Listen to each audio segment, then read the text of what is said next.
And today we're diving into something fascinating: gratitude. You sent over some really interesting research on this, and I have to admit, I was surprised by just how powerful this emotion really is. We're not just talking about saying thank you here. We're talking about a tool that can seriously boost your well-being. It's true. The research on gratitude is incredibly compelling. It's linked to everything from stronger relationships and improved physical health to greater happiness and increased resilience. Okay, so let's unpack this a bit. When you say stronger relationships, what does that actually look like? Well, think about it this way.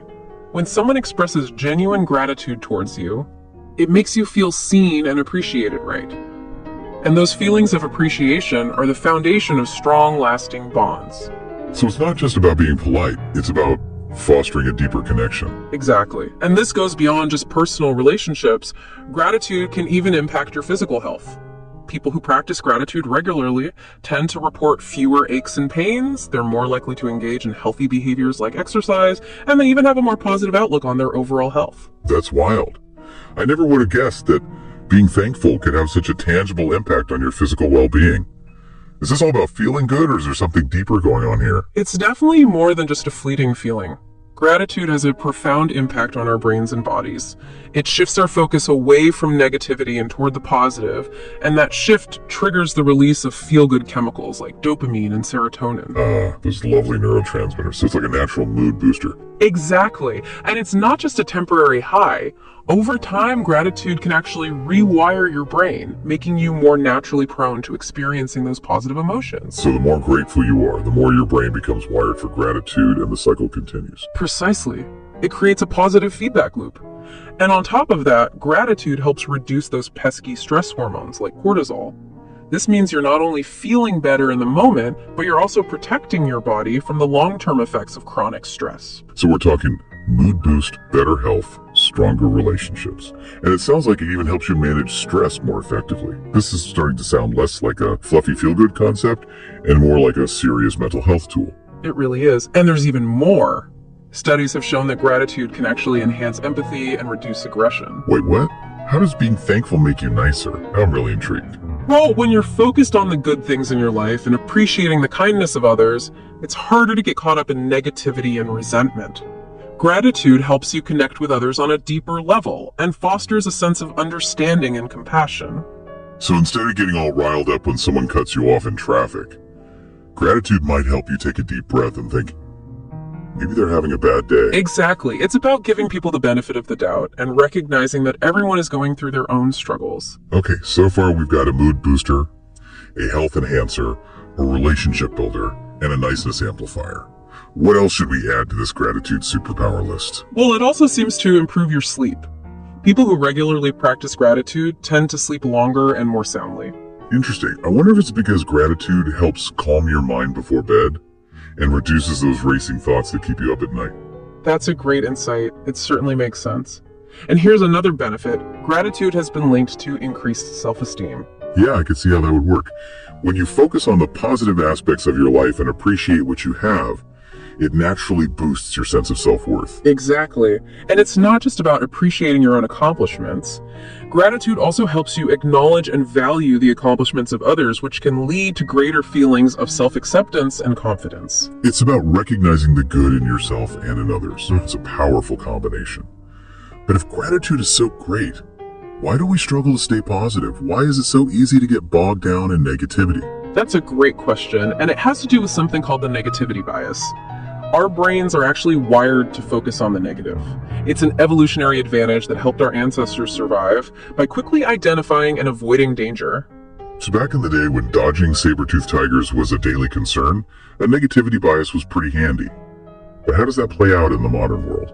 Well, in today's world where most of us aren't facing life or death threats every day, that negativity bias can work against us. It makes us more likely to dwell on the bad stuff even when things are generally good. Oh, I know that feeling. I can spend way too much time replaying a minor mishap in my head, even when the rest of my day was great. It's like my brain just loves to focus on that one little negative thing. We've all been there. It's that negativity bias in action. Yeah. It's a normal part of being human. So even though our brains are wired for negativity, we can learn to overcome that tendency and cultivate more gratitude. That's reassuring. But what exactly fuels this negativity bias? Why is it so hard to shake off sometimes? There are a few key culprits that often contribute to negativity. One is envy. We tend to compare ourselves to others and focus on what they have that we don't. This can lead to feelings of inadequacy and resentment. Ah, the green-eyed monster. It's so easy to get caught up in comparing ourselves to others, especially in today's social media-driven world. Exactly. And it's a recipe for unhappiness because no matter how much you achieve, there will always be someone who has more or does better. It's a never-ending cycle. So instead of focusing on what we lack, gratitude helps us appreciate what we already have. It's a much healthier perspective. But envy isn't the only culprit, is it? What else feeds this negativity monster? You're right, envy isn't the only one. Another big one is materialism. We live in a consumer-driven society that constantly tells us we need more stuff to be happy. This leads to a never-ending cycle of wanting and striving, but never feeling truly satisfied. It's the classic keeping up with the Joneses mentality. We get caught up in chasing material possessions, thinking they'll bring us happiness. Yeah. But you're right, true happiness comes from within. You've got it. And gratitude helps us recognize that happiness isn't about what we own, but about how we appreciate and experience life. It's about finding joy in the simple things and being present in the moment. So gratitude is an antidote to both envy and materialism. It's like a mental reset button, helping us break free from those unhealthy thought patterns. What else should we be on the lookout for? What are some other things that feed that negativity bias? Cynicism is another one. When you're cynical, you tend to doubt the good intentions of others and view the world through a skeptical lens. It's like you're always expecting the worst. It's like seeing the world through gray-tinted glasses. Everything seems a bit dimmer and less hopeful. Exactly. And it makes it hard to receive kindness and appreciate good deeds because you're always looking for the ulterior motive. You're constantly questioning people's sincerity. So to really embrace gratitude, you need a certain level of trust in the goodness of others.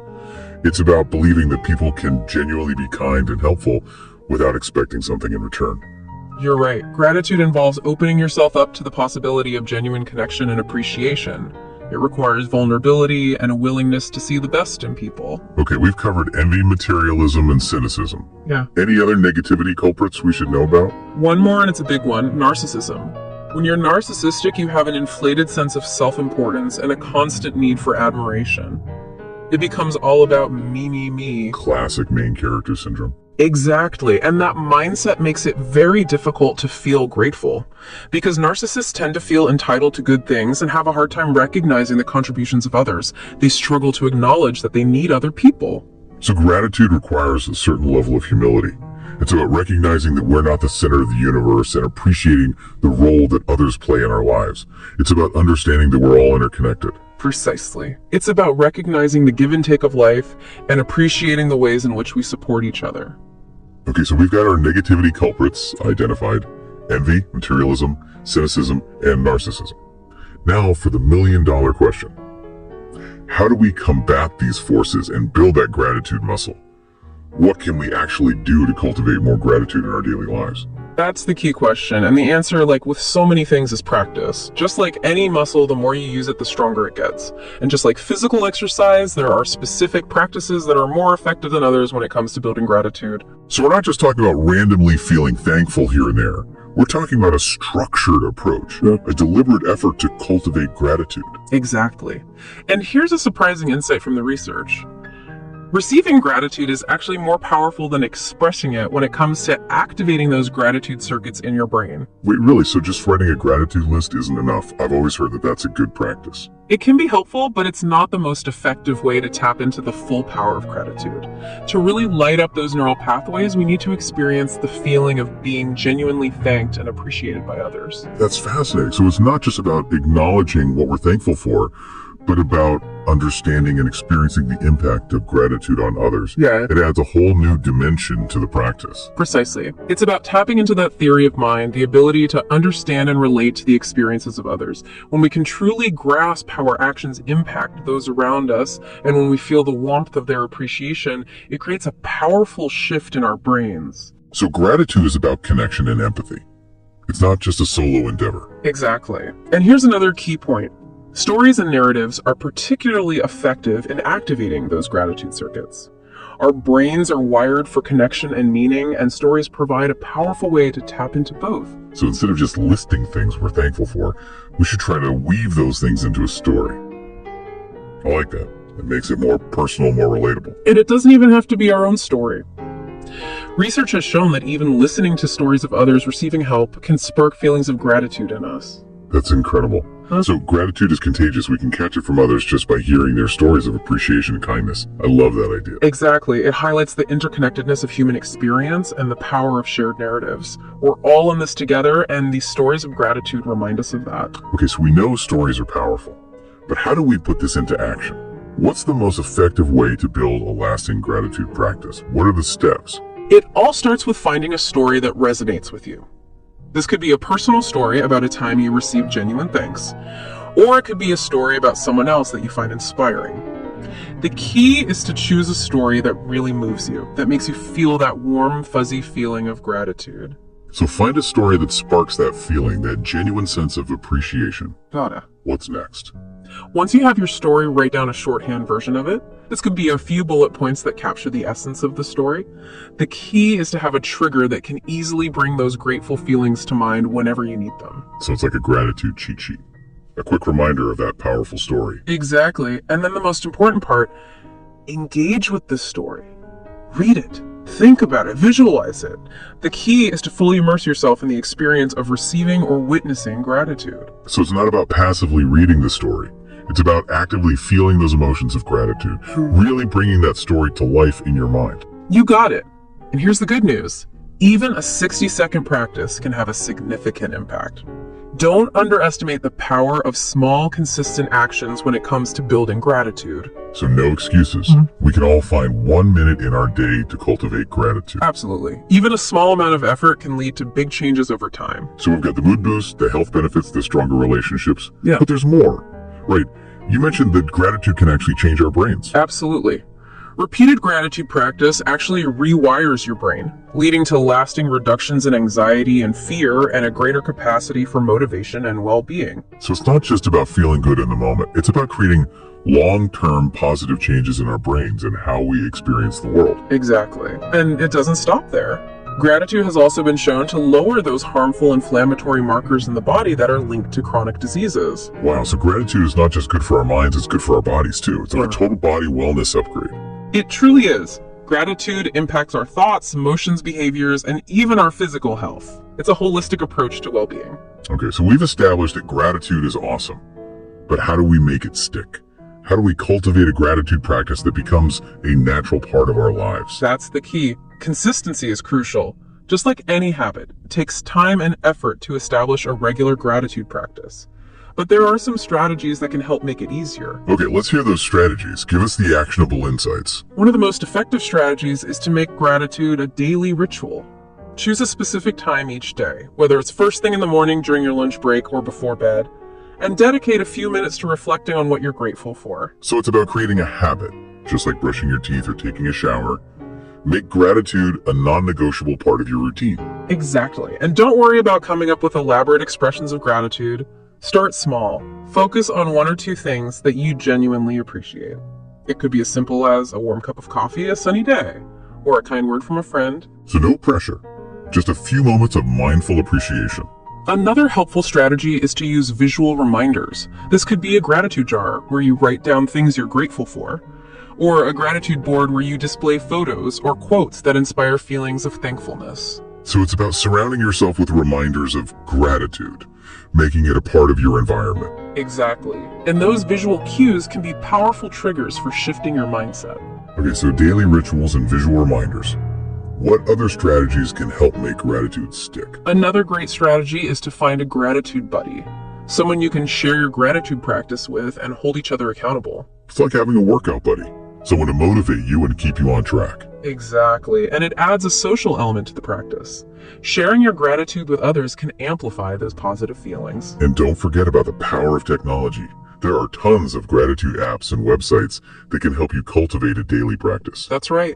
Those apps can provide prompts, reminders, and even guided meditations to help you deepen your gratitude practice. So no excuses. Yeah? There are plenty of resources available to support your gratitude journey. It sounds like there are so many different ways to approach this. But ultimately, it's about finding what works for you and making it a consistent part of your life.